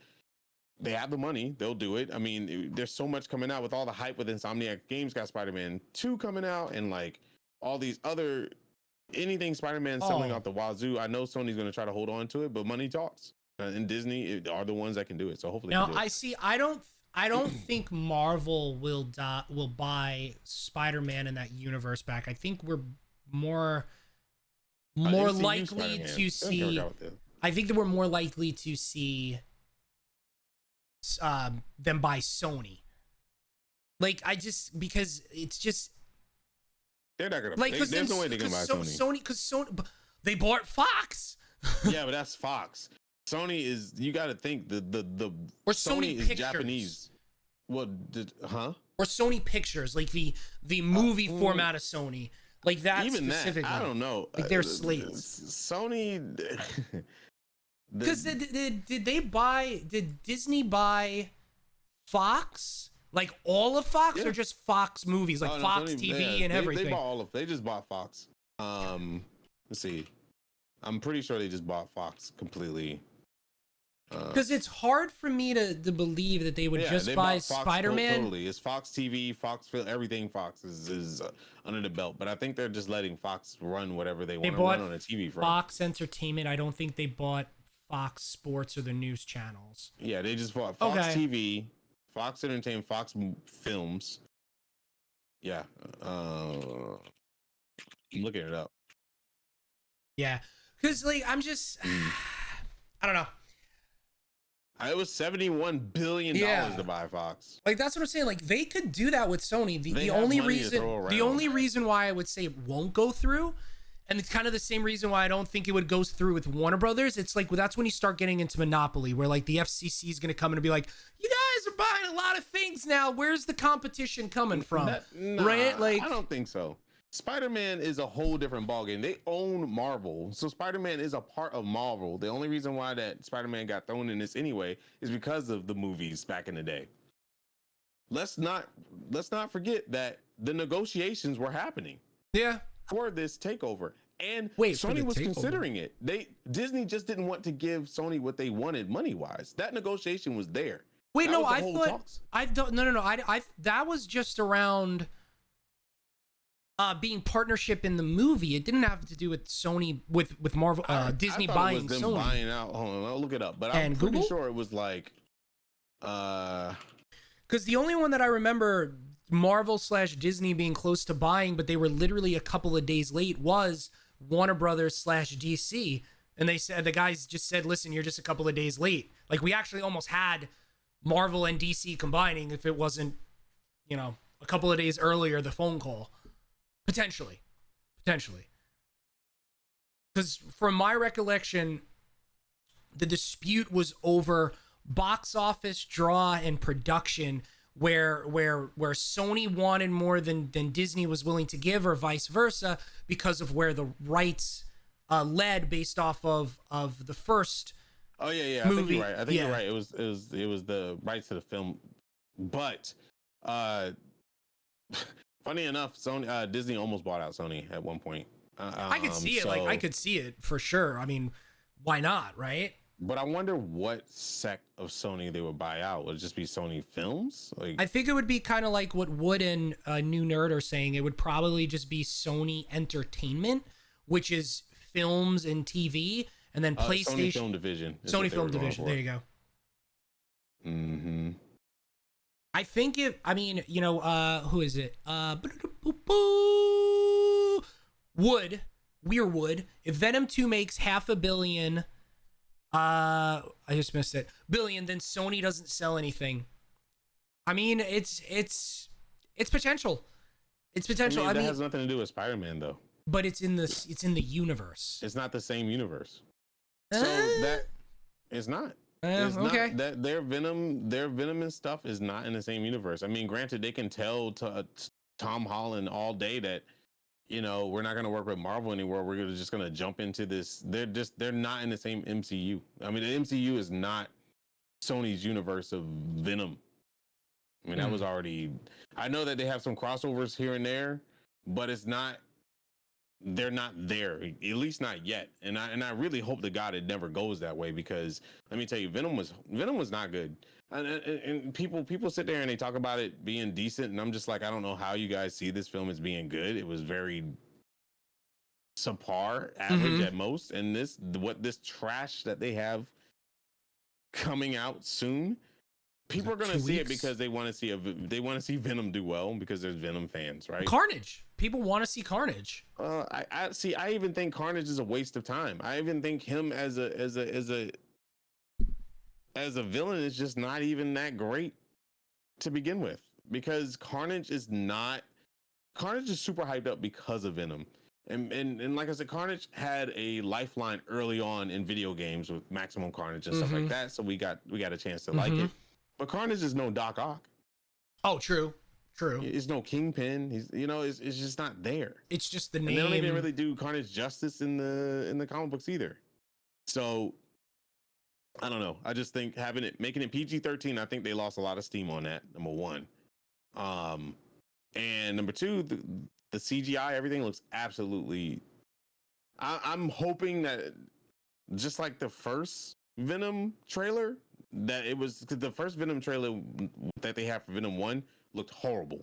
And then it started kind of coming together. Remember Black Panther trailer? Yes. The first trailer, it looked super CGI. Everybody was like, what the hell is this? And then you saw it in live movie, you're like, oh my God, this looks amazing, right? It was like the same thing. I hope that's kind of what's going on with Venom too, but well, the reason why I brought that up is in the UK for something, they had an audience come in, and they did show it off to an audience, and they had everyone come down and everything. It was kind of like Cinecon, but whatever's in the UK, I forget what it's called. And just about every reaction coming out of it, non-spoiler-esque, because they couldn't do spoilers, was it's an action-packed ride. It's really a lot of fun. I didn't expect to like it, and I really enjoyed it. So keep that as you want. I don't know necessarily if the sources that watch the movie are like you and I, where we're really big into, we're geeks. But the overall expectations coming out of it, or not the expectations, the overall reactions coming out of it, is that it's a fun ride. Actually, one thing that they did say was that the hour and a half made the movie better because it was nonstop. So I don't know. We'll see in the 10, 11, 12, 13 days when it comes out on October 1st. I won't be seeing it in theaters. Unfortunately, Sony has said that, digital is not real because FU world. I'll wait till that comes to Red Box. Red Box. Before I go anywhere. Well, and like I said, Tom Holland is the reason why things went the way they went, because he refused to be thrown into a Sony universe when he's already at home in MCU.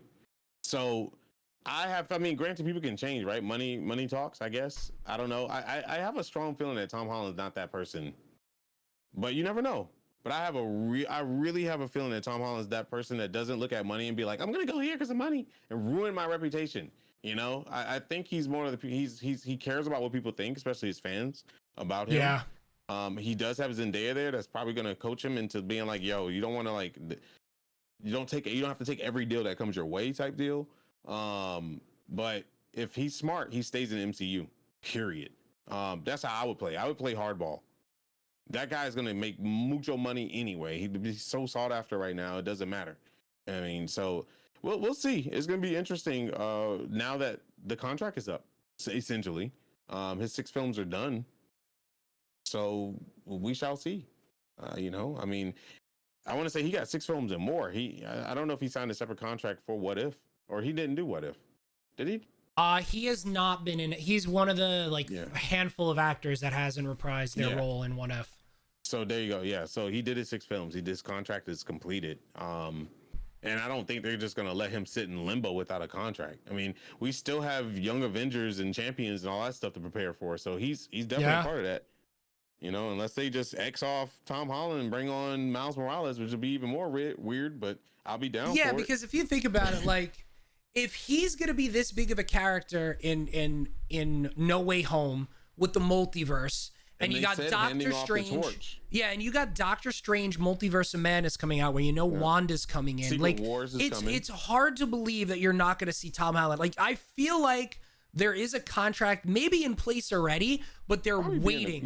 They're just waiting to just announce it all. Negotiations. I'm pretty sure Marvel has their contract ready and their statement and how they want to pull it, and their lawyers are sitting on one side of the table, and Sony's preparing for their stuff. Yeah. And Tom Holland's gonna have to make a decision.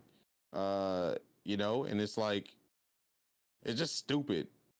God, Unfortunately, Sony made the moves first to making a Spider-Man movie, and then eventually kept the rights. Like it's just dumb. And they know how big Spider-Man is, so it's gonna be hard. It's gonna be a hard battle. Like I get it. You know, I was just thinking about this because we got a couple minutes left here. We're gonna go to your questions chat. We're gonna talk about the next couple of weeks and some things we got working on here. But I was just thinking about this. Like, I would love, having people on the show and bringing guests in, which we're gonna start doing, which you'll see next week. Chat. I'll talk about that in a little bit.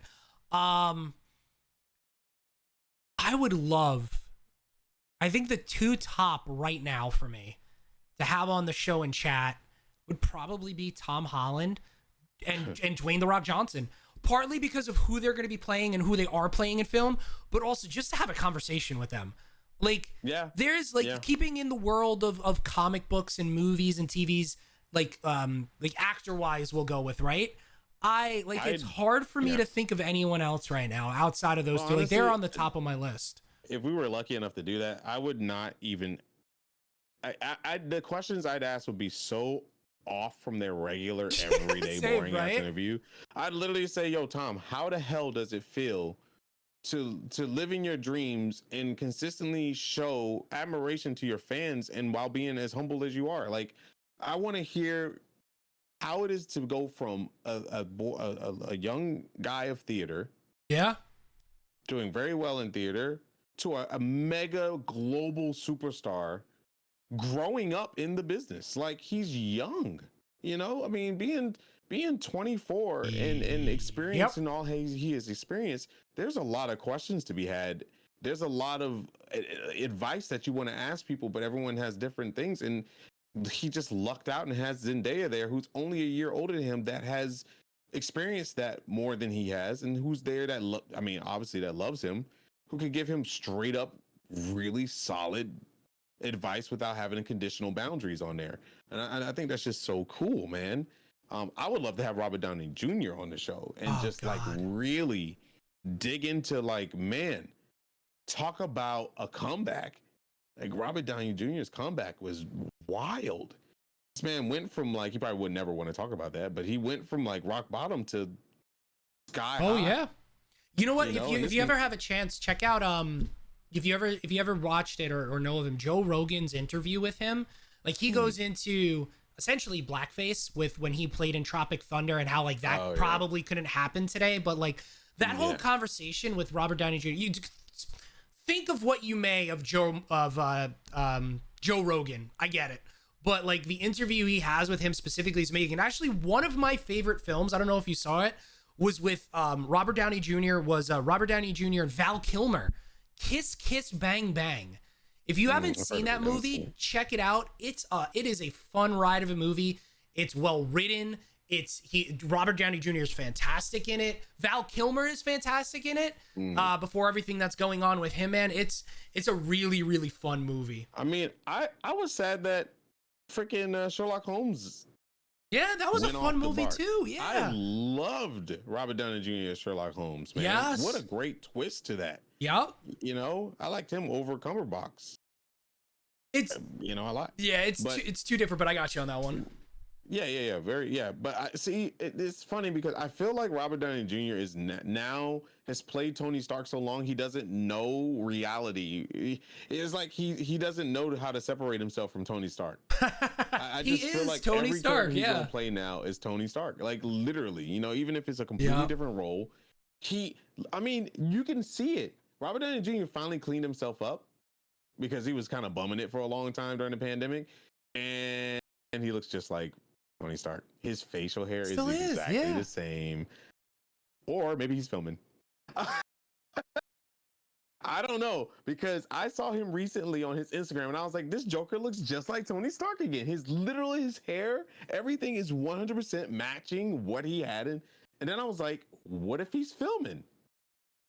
What if this dude is actually just playing us all for a fool? He got hit with that $1 billion contract, and he's Oh my filming. God, yeah. Like I'm on his Twitter right now. He has the mustache with the thing coming down a little bit. Go up and everything. Yeah. Right? I was just like, this This probably filming. dude.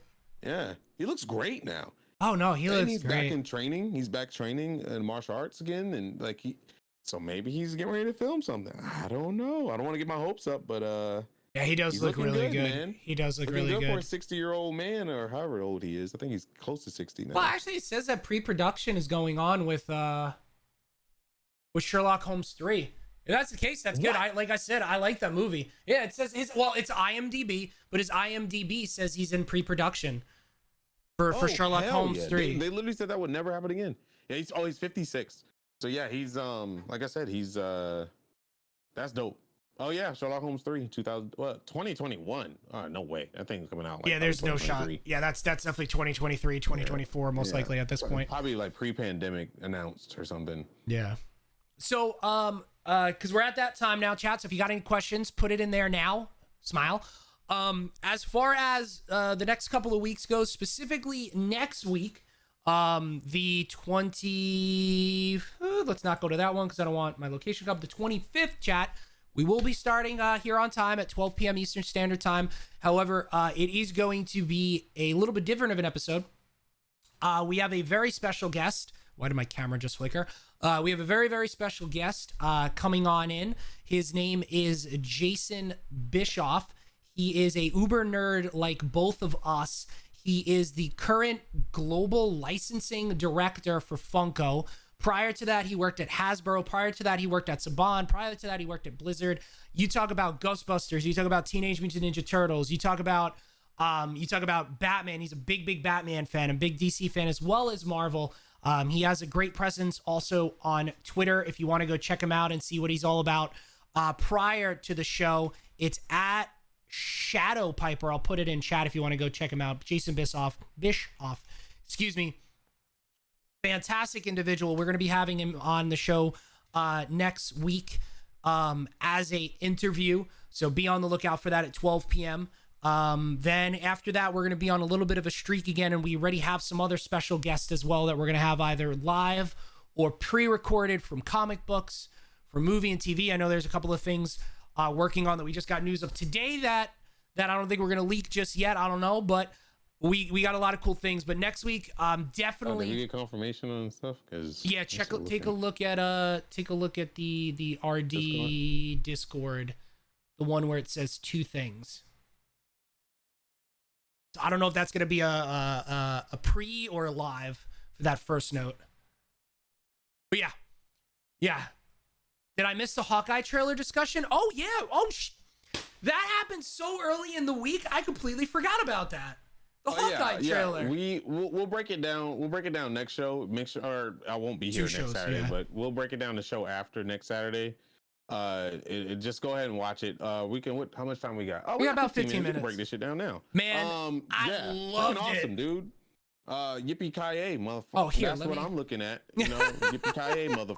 That 100% is what I got from that. Is Die Hard with Marvel Universe twist to it, and I'm freaking loving it. I want it.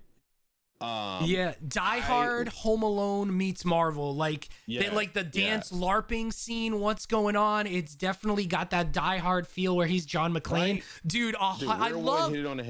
It's the Christmas film that I didn't know I needed. I was honestly every Christmas there's a Christmas film. Back when we were growing up, you had Bad Santa, you had you had Elf, you had all these Christmas films, Home Alone and stuff like that. It came out during that time that marked it for that year. But this year I was like, damn, pandemic's coming. We really haven't had something that felt good. And I did not expect Hawkeye to be a Christmas themed series movie.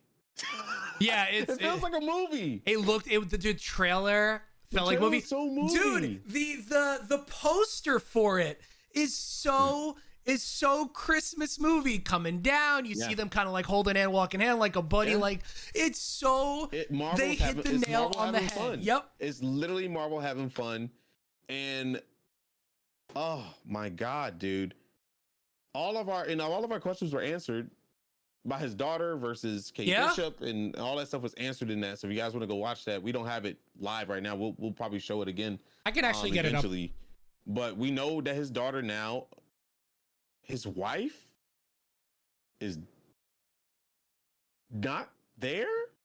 I'm confused about that because there's definitely a couple of questions for sure that I think we need answered in the series. Is she assassinated? Is she? I don't think so because the whole vibe of the whole thing is that Redfield, right? Chris Redfield. No, Chris Redfield is no, that's Chris Redmond. The hell is Hawkeye's actor's name? Let me see. It's hard to keep up with this. I gotta get better with it. Okay, Renner. Yeah, Jeremy Renner. His name. Yeah, Renner. I don't know why I got Redmond from that. Anyway, so we got Renner. A lot of names we're talking about here. Yeah, Renner's like whole. I love how we're revisiting Thor. Okay, here we go.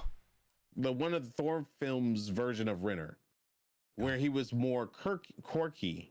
You know. There you go. He got it. All right. Yeah. He was more quirky and just Rogers. Kind of like still in disbelief, like trying to adjust to the blip. This is definitely post blip. Yes. So it looks like he's trying to adjust to it. And the whole Ronin thing, which we have to get more from him so we can learn about the real Ronin past and what Clint Barton went through as an assassin. Like, you know, being trained as a 5-year span. Assassin. So I don't think this is it for Renner when it comes to like a solo thing. I think we're going to get some kind of backstory on him. Well, so far outside of WandaVision, which seemed like a very one-off, we have Loki that's got a season 2. We have Captain America getting his own movie. And depending on how that goes, maybe there's going to be another season with another Falcon and Winter Soldier or White Wolf or something like that, right? You got What If getting a second season. I mean, at this point, I wouldn't be surprised that this is going to get a second season or a movie spinoff with Kate with Kate Bischoff, right? Like you got to think that this is going to lead into something next. It's not just going to be a one-off because of everything you see here. I mean, you got another young Avenger, you got another prominent actress in Haley Steinfeld, and you got a character that's didn't really get massive time that now it's kind of getting it. Like I mean, it's hard for me to believe this is going to be a one-off. Very, very hard. I don't know, man. I am so starry-eyed for Haley Steinfeld. Oh, she's awesome. Oh my God. Whew. Talk about a cinematic crush. Like this girl crushes it in every role that she's in. Honestly, when she was in Bumblebee, like she nailed it. In my opinion.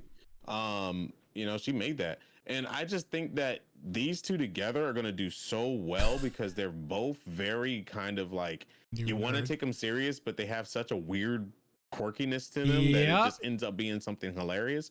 But yeah, this trailer is 100% movie worthy. Like I literally forgot it was a series. I was like, oh, this is a movie. You know, but man, what a treat. Yeah. Having this be a series. I mean, I see it. It's going to at least be 6 episodes at the least. Yeah. Cause what the shortest one was Loki with 6, right? Yeah. Yeah. I mean, but that's because Loki was determined season 2 instantly. Yeah. Which technically I call that one of those, I call it a season break more than a season 2 type thing. Like it's just a break in between. It's kind of how they do anime. Cause they got to bring on everything else looking at this larger universe. Yeah. It's like catching people up with other stuff before bringing out what they want to do with season 2, so to speak. Actually, I'm gonna do a quick Google. How many? I also want to know: do we really address in this how he feels about losing Natasha? That's important to me, and I really hope they do that because they haven't paid ode to Natasha. Yeah, true. I mean, we know that Florence Pugh is gonna be somewhere in this. Right, as Yelena. So that I can't wait for seeing Haley Kate Bishop going against Yelena at some point. That's going to be an awesome fight. That's going to be an awesome back and forth. Versus, yeah. So I did a quick Google. It says that it's 6 episodes, which kind of sucks, but I mean, I get it. I mean, I forget how many episodes everything else was, but Falcon Winter Soldier was like 12, I think, right? That was one of the longer ones, right? Yeah. Because WandaVision, I think, was 6 or 8 also. I don't remember. But there's a lot of cool things about this trailer that maybe 6 episodes that answers questions, but also leaves a lot of questions open. So, like, for instance, 7? Obviously over here, he's taking his kids away, like in a van of some sort. He's clearly in New York and he has something in his ear. So who is he working for? Is he still with SHIELD? Is he with SWORD now? Like, what is Hawkeye now, post Blip, post Avengers? What is actually happening with him? That's one of the questions that I would love to see answers, because clearly something is going on with this scene. He's definitely not working with the government, because he was one of the few that were not with the government. Yeah, he got like pardoned and everything afterwards for his actions as Ronin. Maybe that's a cell phone thing. I don't know. You know, I mean, it could be all kinds of stuff. Or maybe he's just tracking Katie Bishop. You're Hawkeye. Like just their banter back and forth. Yeah, like where she goes, some people say they call me the best archer around or whatever it is, and he goes, "Do you call yourself that?" Like just those little like quippy ones going. So he's talking to his wife there. So, like, he's clearly away from his family, working, doing something. But what's up with them, though? Like, so my thing is, I mean, that clearly wasn't a good interaction between. Anyway, I don't want to break it down. I'll start doing some stuff. But anyway, like, at the end, it didn't look like it was a good thing going on between them. Yeah. Probably because she's like, you promised that you're not doing this again. And now he's doing something again. Yeah. You know, you lost us. You have us back. Why are you doing this? You know, maybe it was one of those situations. I mean, there's Rogers on Broadway. Steve Rogers musical, please. Thank you. Come again, dude. I was thinking about that earlier. That's the one thing that they don't have right now, Marvel. What happens if they're showing Rogers the musical because of Marvel? In 2 years, we're gonna have a Marvel musical, and then what happens if it's Rogers? I would not put it like past that. Him. Would be hilarious. Would not put it past him. Anyway, I'm excited about Hawkeye. Probably more excited than I have been for a lot of stuff lately. Granted, it comes out after Spider-Man in New York. Does it come? Wait, when does it say it starts streaming? No, it's November. So it's actually before Spider-Man. What? This? No, I thought this was December. It's November? I'm just going to skip to the end. Hold on. Maybe I missed that. Sorry. I thought I missed that. So November 20. Yeah, because it's my anniversary. It's November 24th. So, oh no, Spider-Man is in December. Yeah, Spider-Man is in December. It comes out a couple of weeks prior. Yeah, so okay, cool. Actually, when does Spider-Man come out? Spider-Man No Way Home. December I wonder. 23rd?